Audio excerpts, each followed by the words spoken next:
So, good morning, guys. So, yesterday we have completed the brief discussion about the two modes of nutrition, that is autotrophic and heterotrophic mode of nutrition. And in autotrophic mode of nutrition, we have seen that they are the organisms who have ability to manufacture their own food by the process of photosynthesis. And I already discussed it yesterday that for performing the process of this photosynthesis, a plant needs to have a machinery, and that machinery is located in the chloroplasts. So before we discuss the mechanism of photosynthesis, you should first of all know what is the structure of the chloroplast. So today we will discuss about the chloroplast. इसका आपने chloroplast का structure 9th में भी पढ़ा होगा, but today we will try to revise it. So जैसे आपको पता है कि एक सेल में बहुत सारे ऑर्गेनेलीज होते हैं. अगर आप एक प्लांट सेल लेंगे, प्लांट सेल में बहुत सारे ऑर्गेनेलीज होते हैं, and one of the organelles present in the plant cells is the chloroplast. Rather, it's a plastid, and chloroplast is one of the plastids, one of the types of plastids. And it is this chloroplast in which the whole process of photosynthesis takes place. ठीक है, तो chloroplast कुछ नहीं है, ये एक organelle है जो किसमें है, प्लांट्स में प्रेजेंट होता है और जिसमें फोटोसिंथेसिस होती है. ठीक है, सो इसको हम लिख सकते हैं an organelle present in green plant cells. जो ग्रीन पार्ट्स ऑफ प्लांट्स होते हैं वहां पर जो सेल्स होते हैं उनमें क्लोरोप्लास्ट्स लगे रहते हैं, और they are the sites of photosynthesis. यही वो साइट्स होती हैं जहां पर फोटोसिंथेसिस होती है.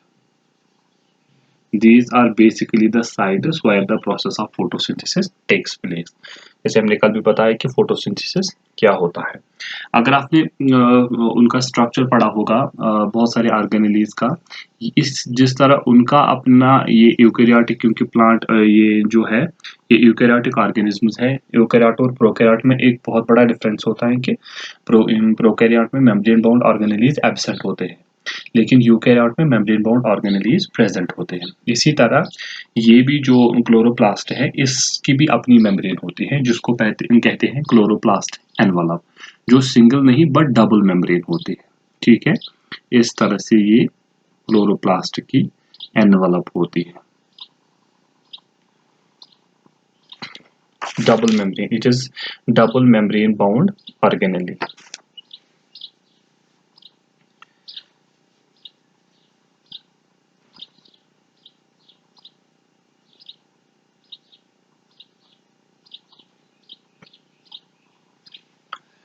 ये है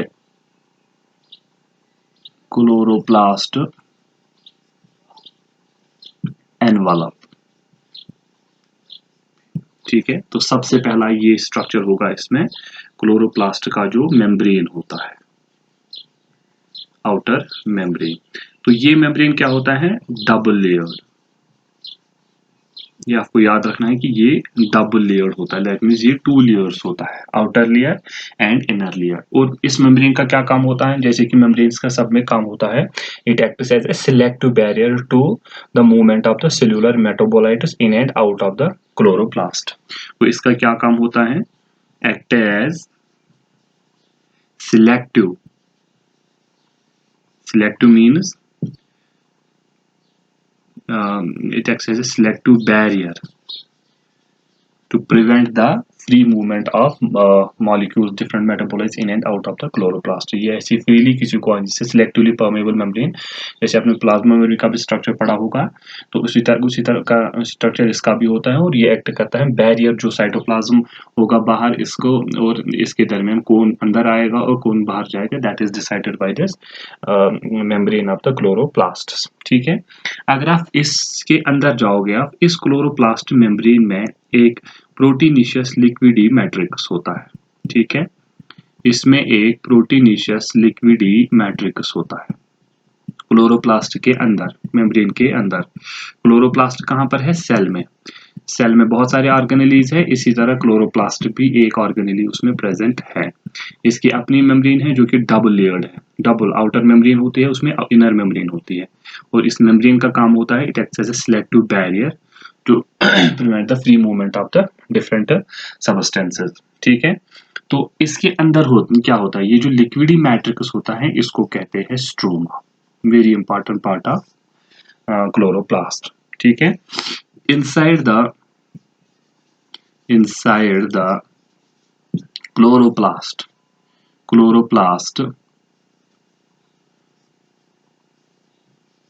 is present a liquidy matrix। इसके अंदर एक लिक्विडी मैट्रिक्स होता है जिसको हम क्या कहते हैं? Stroma. Very important, one of the important parts of chloroplast. For example, आप एक इस तरह से कंसिडर करो, आप एक टब लेके आओ, टब की जो आउटर मेम्ब्रेन है वो क्लोरोप्लास्ट की डबल मेम्ब्रेन है, और टब में आप पानी डालो, अब जो वो पानी बन गया वो स्ट्रोमा बन जाएगा। ठीक है, अब उस स्ट्रोमा में क्या होता है वो हम देखेंगे। बोर्ड छोटा है इसलिए मैं बीच बीच में मिटाता रहूंगा। स्ट्रोमा का क्या है? What is stroma? It is a liquidy matrix, proteinaceous matrix present in the inside the chloroplast। ठीक है, आपको पता है कि यहाँ पर the process of photosynthesis will take place, तो उस photosynthesis का आदि मिशनरी यहाँ पर होता है। इसमें सबसे पहले क्लोरोप्लास्ट सेमी ऑटोनॉमस ये होते हैं ऑर्गेनेलीज, इनके पास अपना जीनोम होता है, अपना डीएनए होता है। ठीक है, इनके पास क्या होता है? इसमें सबसे पहला चीज डबल स्ट्रैंडेड डीएनए होता है। इसमें अपना जीनोम है इसमें, तो अपना डीएनए इसमें होगा, लेकिन ये जो डीएनए होता है ये सर्कुलर होता है, like that of the bacteria. That is why they are also called as endosymbiont because they may have developed from the bacteria। ठीक है, तो इसके अंदर सबसे पहला ये इसका अपना डीएनए होता है। ठीक है, सेकंड चीज इसमें राइबोसोम्स होती है, क्योंकि प्रोटीन सिंथेसिस इसको भी करनी है अंदर। बहुत सारी मैक्सिमम प्रोटीन जो इसके होते हैं वो न्यूक्लियस से बन के आते हैं, न्यूक्लियर जीन से, लेकिन कुछ प्रोटीन इसके अपने जीनोम से भी बन जाती है। लेकिन राइबोसोम्स दो तरह के होते हैं, there are two types of ribosomes, 70S and 80S। अब इन दोनों में से यहाँ पर कौन मिलेगा? सिर्फ यहाँ पर 70S राइबोसोम प्रेजेंट होता है, इसलिए हम 80S को नहीं लिखेंगे। ठीक है, तो in chloroplast 70S ribosomes are present, that is why ये जो 70S राइबोसोम्स होते हैं इनको हम दूसरा नाम ऑर्गेनेली राइबोसोम्स भी कहते हैं, क्योंकि ये ऑर्गेनेलिज में होते हैं, जैसे माइटोकॉन्ड्रिया में भी ये होते हैं। और 80S जो राइबोसोम्स है वो साइटोप्लाज्म में रहते हैं, इसलिए उनको साइटोसोलिक राइबोसोम्स भी कहते हैं। ठीक है, ये इस तरह से नहीं होता है क्लोरोप्लास्ट में, ये दो सब यूनिट्स में होता है। इसकी दो स्मॉलर सब यूनिट होता है एक, और लार्जर सब यूनिट होता है एक, दो सब यूनिट्स होते हैं। सबसे पहला इसका होता है 50S और दूसरा होता है इसका 30S। इस S का मतलब होता है ये सेविटबर्ग्स यूनिट है। ठीक है, सेविटबर्ग्स यूनिट। तो इस तरह से इसमें राइबोसोम्स होते हैं जो किस में काम करते हैं, जो फोटोसिंथेसिस में इसके बहुत ही काम आएंगे। और इसके बाद इसमें आरएनएज होंगे बहुत सारे। ठीक है, जो इसमें भी बहुत सारा काम देते हैं। ठीक है, वाटर होगा इसमें, तो ये सारी चीजें इसमें बहुत सारी प्रेजेंट होती है, और इसमें बहुत सारे एंजाइम्स होंगे।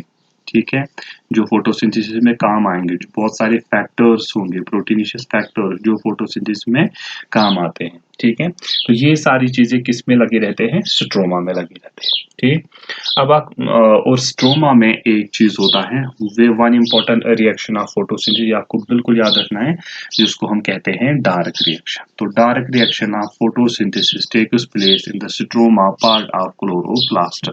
रिमेंबर दिस पॉइंट, ये हमेशा एग्जाम्स में पूछा जाता है कि स्ट्रोमा में कौन से रिएक्शन होते हैं फोटोसिंथेसिस की? डार्क रिएक्शन होते हैं। अभी हम देखेंगे कि डार्क रिएक्शन होता क्या है। अब हम दूसरा देखेंगे, अगर आप यहाँ पर देखोगे, इसमें बीच बीच में आपको इस तरह से कुछ स्ट्रक्चर्स मिलेंगे, यहाँ कुछ इस तरह से स्ट्रक्चर्स मिलेंगे, सैक लाइक फ्लैटेनेड स्ट्रक्चर्स, इनको हम कहते हैं थाइलाकॉइड्स।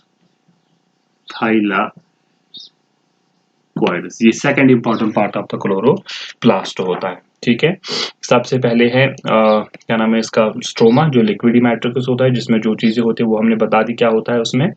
दूसरा होता है इसमें within the stroma are present some flattened sac like lamellae called thylakoids.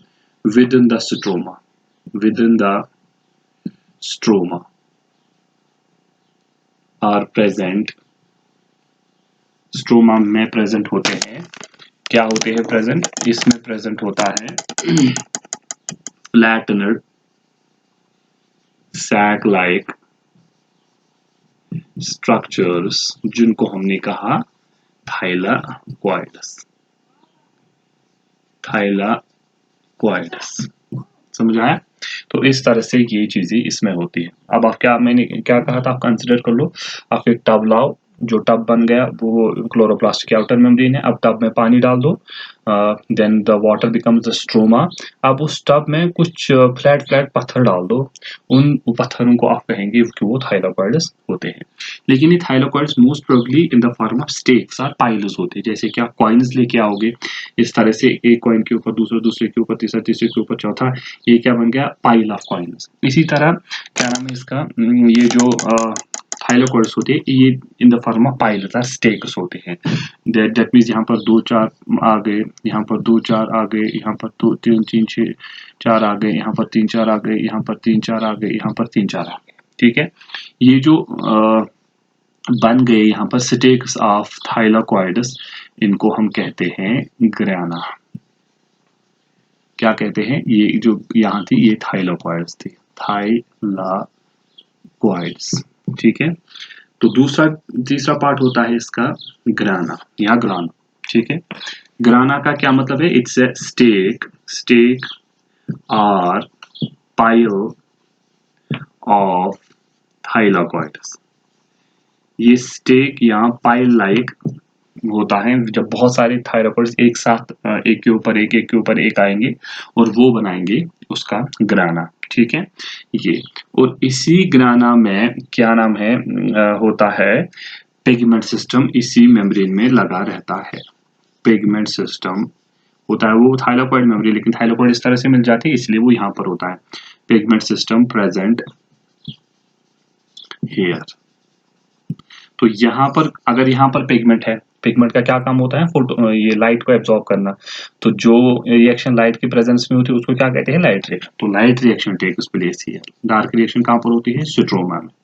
Light reaction of photosynthesis takes place here. तो अभी मैंने बताया था डार्क रिएक्शन कहाँ पर होती है, डार्क रिएक्शन स्ट्रोमा में होती है। ठीक है, तो इस तरह से अगर आप इनको यहाँ पर देखो, ये भी एक दूसरे के साथ मिले होते हैं। ठीक है, इस तरह इनको आप कहते हैं स्ट्रोमल लैमेली या फ्रेट चैनल्स। चैनल का मतलब होता है इसका जो अंदर वाला ल्यूमिन है वो इसके ल्यूमिन से कंटिन्यू होगा। ठीक है, दैट इज वाई इसको इनको हम चैनल्स कहते हैं। तो ये तीसरा पार्ट होता है क्लोरोप्लास्ट का, जहां पर फोटोसिंथेसिस की 2 रिएक्शंस में कंप्लीट हो जाएगी। फोटोसिंथेसिस फर्स्ट जो लाइट रिएक्शन है, जो मैंने अभी कहा कि जो ग्राना में होते हैं क्योंकि पिगमेंट सिस्टम वहां पर लगा रहता है, और दूसरा जो होता है स्ट्रोमा में क्या चीज होती है, वहां पर dark reaction of photosynthesis takes place. अब हम देखेंगे कि प्लांट्स में पिगमेंट्स बहुत सारे हैं। अब कौन सा क्लोरोफिल पिगमेंट होता है इसमें, पिगमेंट्स किस तरह से होते हैं इसमें। पिगमेंट्स इसमें कौन सा होता है, क्लोरोफिल। लेकिन यहां पर कौन कौन सा क्लोरोफिल मिलेगा हमें, एक तो क्लोरोफिल ए होगा, दूसरा क्लोरोफिल बी होगा, तीसरा होगा एक्सेसरी कैरोटेनॉइड्स होंगे। ये यहाँ पर प्रेजेंट होते हैं, कैरोटेनॉइड्स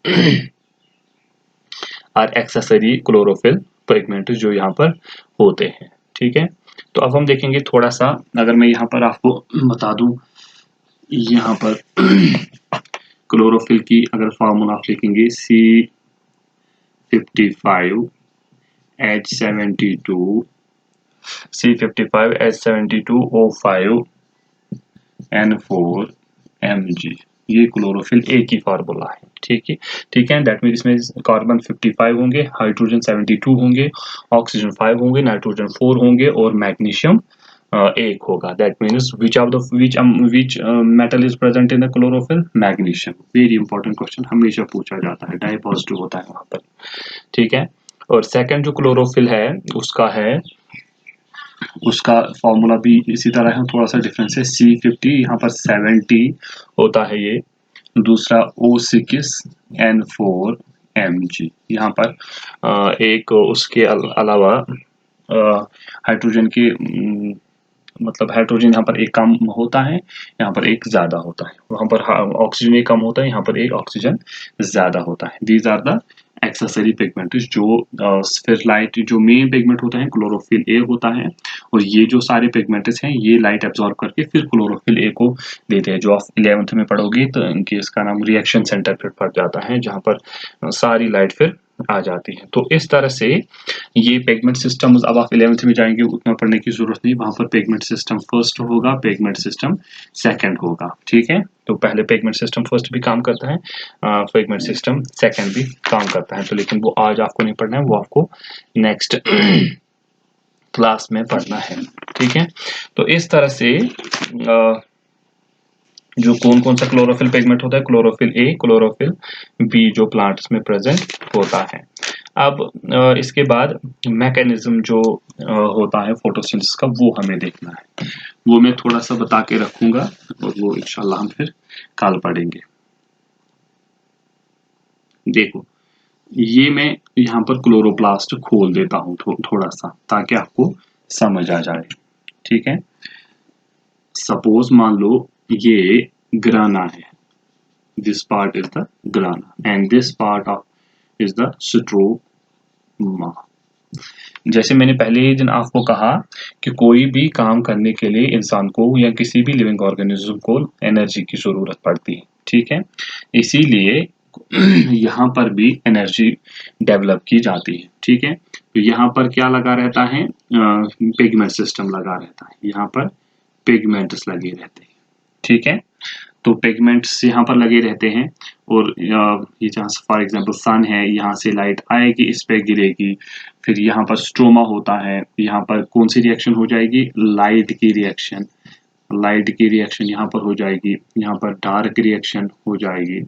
ठीक है, और यहाँ पर एनर्जी सिंथेसाइज होगी, वो कैसे होगी वो हम कल देखेंगे।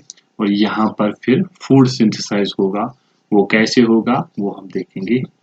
H12O से वो हम देखेंगे, H12O से किसी ग्लूकोज बनेगा वहां पर, वो हम देखेंगे कि कैसे कल होगा। मैंने कभी कहा ना, लाइट रिएक्शन ग्राना में होती है और डार्क रिएक्शन स्ट्रोमा में होती है। इसका मैकेनिज्म हम कल पढ़ेंगे। Thank you.